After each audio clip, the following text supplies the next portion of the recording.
People don't get it. There's great joy in the grind, great joy in the suffer. It totally cleanses your body out, man, of any kind of hate. I remember the good old days.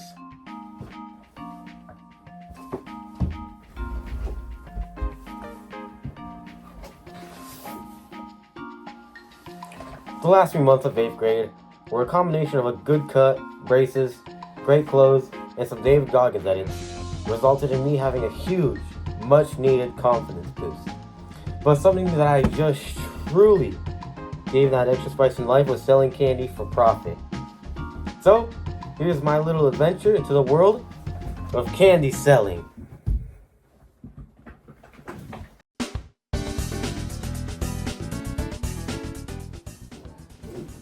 Before I say anything, let's talk about how it all started.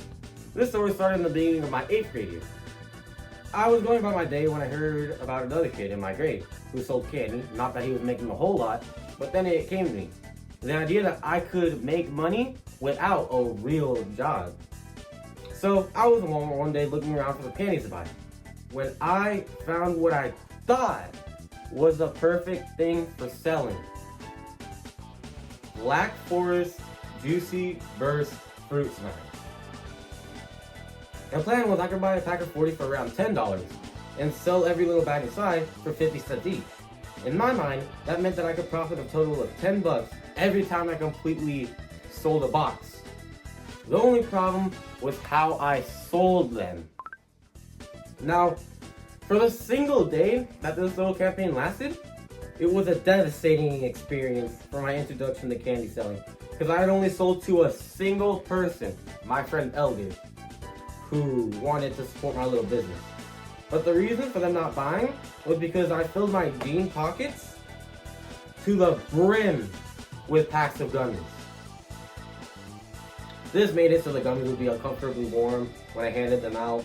And let's be honest, someone walking up to you in the middle of class with pockets front and back filled with gummies is not the most professional way of doing it. So after the day ended, I came home, went face first into my bed, and thought about how the day went. I never thought I'd try it again. Bye!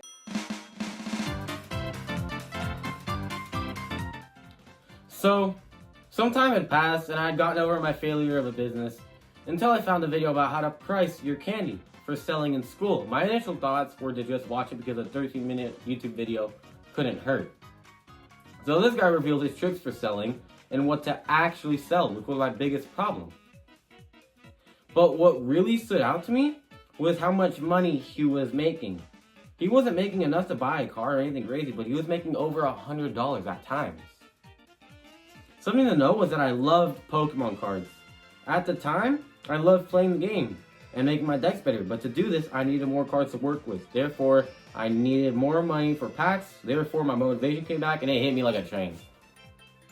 So I told my parents about this idea, and I told them that it would be something productive and that it would build my business skills. Not that I planned to be a businessman.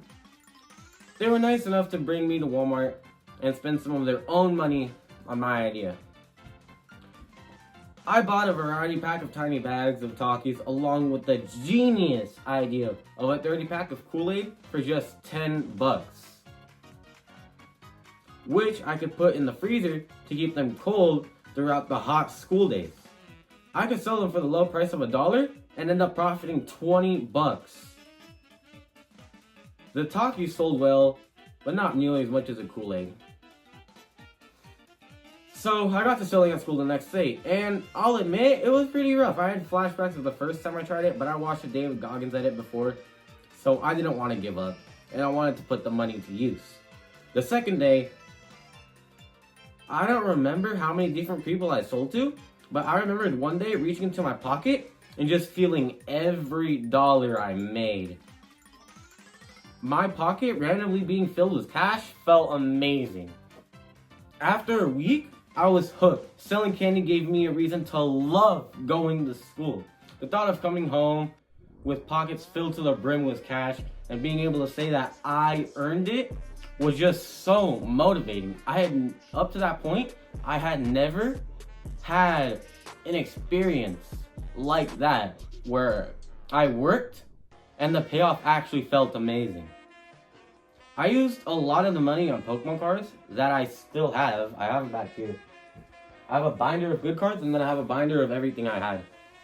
So all the cards are in this room. But I still ended up saving a bit of money. But there was a teensy-weensy problem with the business. It was a little illegal. Students weren't allowed to sell candy to other students for health reasons, I guess. They were paranoid of the risk of kids putting illegal substances in the candies, where I admit seems something pretty realistic for someone to do at my school, because I guess around the age of when everybody started doing illegal substances, well, not me, I was able to stay a good kid, and I'm glad I did. And I hope I can still continue being a little goody two-shoes, because it's good. So you would expect me to respect the rule and just accept that I made enough money. Just move on. I made some money. Fun while it lasted, right? No. The first rule of business is you can never make enough money. So after a while, I had the vice principal give me a warning or two. I knew I was going to go on to the last minute one day, but I took it as a challenge to see how much I could make, since I was already a few months away from finishing middle school entirely. Nah. But doing it without a target on my back was a tutorial. And I spent money on this game, so you best believe I'm gonna finish it. I don't know if the real reason they wanted me to stop selling was because I was making money, or the paranoia I was selling illegal substances and putting them in the candies. It probably could have been both, but I can note that they were losing a good amount of money. And I know this because they had their own little student store to buy things and snacks with money. But they only sold at lunch and not throughout the day when people were going to be, of course, hungry. Combine those with some pretty unethical pricing and you have yourself a horrible business model. A shop to buy food at lunch was bad because it's likely that their students already ate their free lunch and weren't going to spend their money if they already had something to eat. And this is where I stepped in. The school was able to promote their business all they wanted through morning announcements, lunch announcements, and everything. But once word got out that I was selling way better things all day instead of just at lunch, it meant that the school could advertise all they wanted. But all it took was some kid who had decades less of life experience to obliterate a huge corporation. But the thing was, I didn't tell my parents at all about not being allowed to sell candy. So I was still storing frozen Kool-Aid in their fridge and making bank without them knowing I wasn't allowed to. Those few weeks, I knew I had to be extra careful with the business because any small slip up and it could all start coming down, and before you know it, I could be ending up learning a thing or two about some fine grade premium leather. And I'm not talking about this. I'm talking about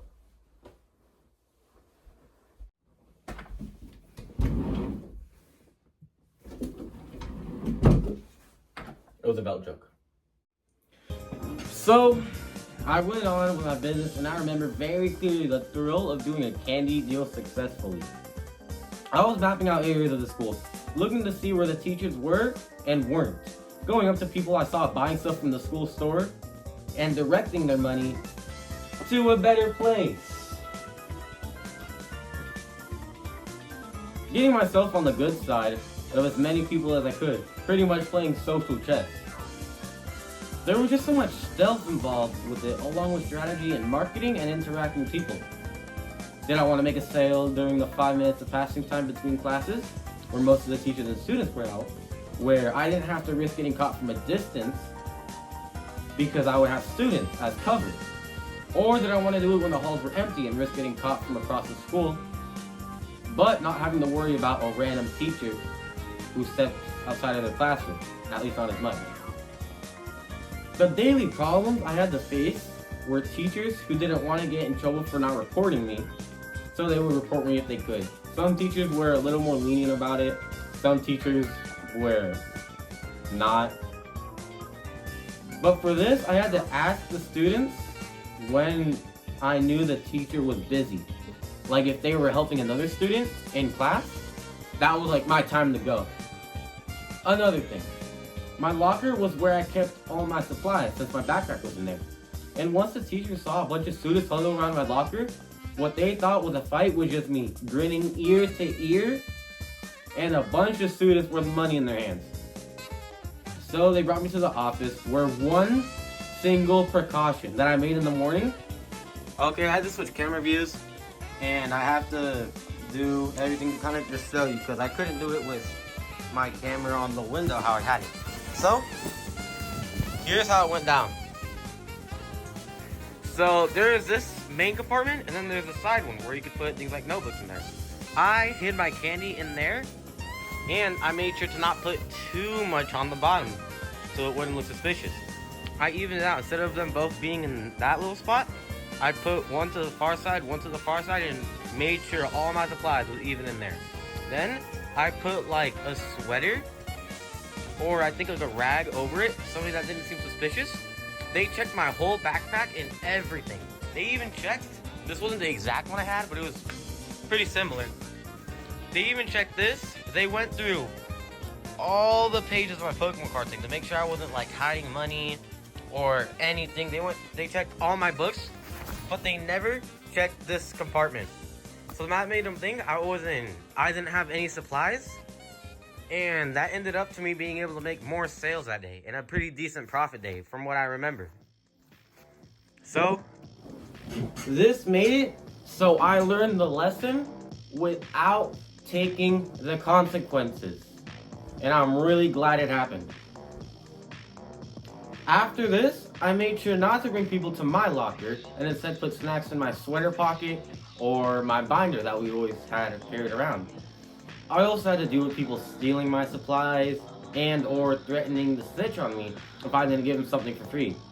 I had to avoid those people and not let them see me with candy. So I guess that was another bit of a thing. And if they did see me with candy, I would just keep it in my pocket where they couldn't reach in and grab it. P.S. I never gave into this because it would be mad annoying that people would go that far for their own personal gain. The gain in question was a bag of sour Skittles. There was just something so attractive about fighting off a school I did not like and being able to fund my little Pokemon card addiction with it. I also loved it because I had an excuse to go up to people and talk to them. Some of them were actually really cool about it and even said, "I'd be glad to support the business, little bro," or something like that. Whenever people said that, it almost made me want to go in for a big hug. Almost. My social skills improved a lot, but not that much. But all great empires come to an end, and mine happened when I got caught after my parents found out that I wasn't allowed to sell candy. I was in a huge, wide open hallway during passing time, and made a deal when the principal walked up to me right after I made the sale. She confiscated the Skittles and the money. When she did, she looked at the money and said, I forgot the exact words, but she said something like, $3 for a bag of Skittles? That's insane. Or that's crazy. I cannot tell you how amazing it felt to have heard that. They knew I was making near as much money as them, maybe more. Even though I got caught, I felt so fulfilled in that moment. So I got in trouble with my parents and decided to just finish selling what I had and wait until high school to start the business back up. So high school came, and it was then I realized that people could just buy my same stuff at other stores instead of me. And there was really no experience like it. If I could, I would give a lot to relive that experience. Just being able to relate to rappers when they talked about making money was just something that made me feel good. It made me feel successful, hardworking, rebellious, all in one. Just the everyday journal was something I wanted in my life. Just going out into the world every day and knowing I could run the risk of some fine leather waiting for me at the doorstep was just nice. Not that I wanted to get caught, I just wanted to know that I could get caught so that then I wouldn't want to get caught and I'd be scared of... You get the point. So, how is it now? The itch for money wore out, along with my love for playing Pokemon with it. I still have the cards, but I haven't really played a match against anybody really. At least not other than one of my little brothers. It was an amazing time to be alive. Moral of the story?